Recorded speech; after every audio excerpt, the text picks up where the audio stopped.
Okay, this is a fun puzzle involving two draining tanks. Its solution builds upon concepts that we recently discussed, like Torricelli's law. So this is the puzzle. Consider two open-top tanks draining by gravity. Both tanks contain the same total volume of water. Also, they have the same initial depth. The only difference is that tank A is tapered so that its internal diameter gets smaller toward the top, while tank B is tapered such that its internal diameter gets larger toward the top. The question is, which tank will empty first? Tank A, tank B, or do both tanks drain at the same rate? If you want to give this problem a try and test your engineering intuition, I suggest pausing the video now. I'll give the answer and an explanation shortly. To test this problem, I've made two 3D printed tanks from PLA.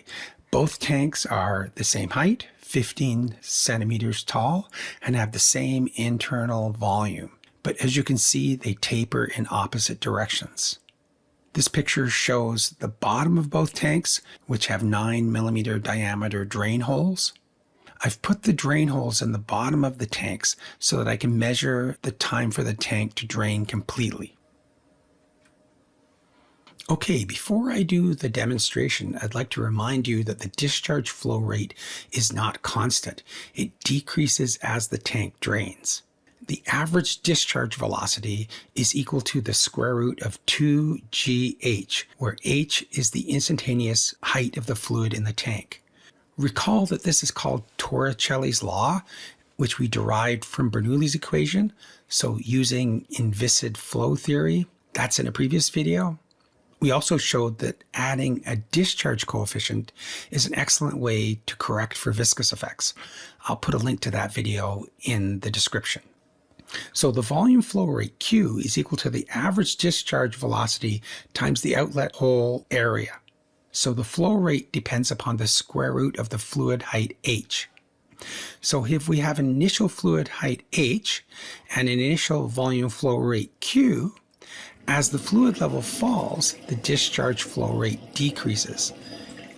When the fluid height drops to 1/4 of its initial height, the volume flow rate falls to 1/2. So with this in mind now, let's consider our tapered tanks. These are my two 3D printed tanks full of water.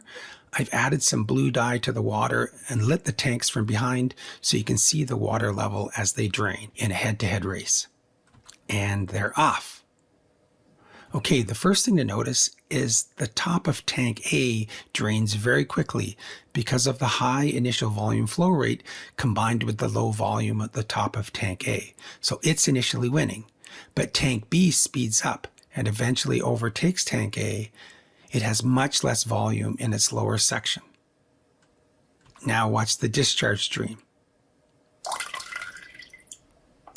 And tank B drains in about 28 seconds, but tank A still has a long way to go. Again, watch the outlet stream. Hopefully now you can understand why tank A drains so slowly.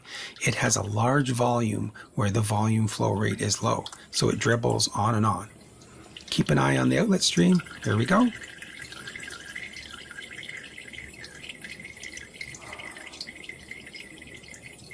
And there it is. Tank A drains in about 57 seconds. So these are the results. Tank B drains in about 28 seconds. Tank B drains most quickly because it has most of its volume near the top, where the volume flow rate is high. In contrast, tank A takes 57 seconds to drain. As we saw, it drains slowly because it has most of its volume toward the bottom, where the flow rate is low. That gives a time ratio of about 2.0, so tank B drains twice as fast as tank A. Now, one might quibble over the exact time when the tanks went empty, so there's quite a large error bar on that measurement, but in any case, the difference is dramatic. I should also mention that the round number is not a coincidence. The tapered tank draining problem has a closed form solution, which I've shown here. I used this equation to design my two 3D printed tanks, and it predicts a time ratio of 2.04 in close agreement with the measurements. The theoretical analysis of this problem, which involves the solution of a differential equation and the continuity equation, will be the topic of the next video, which is coming soon. Oh, and one final note.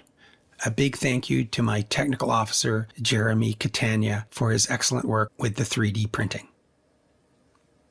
And that completes this presentation.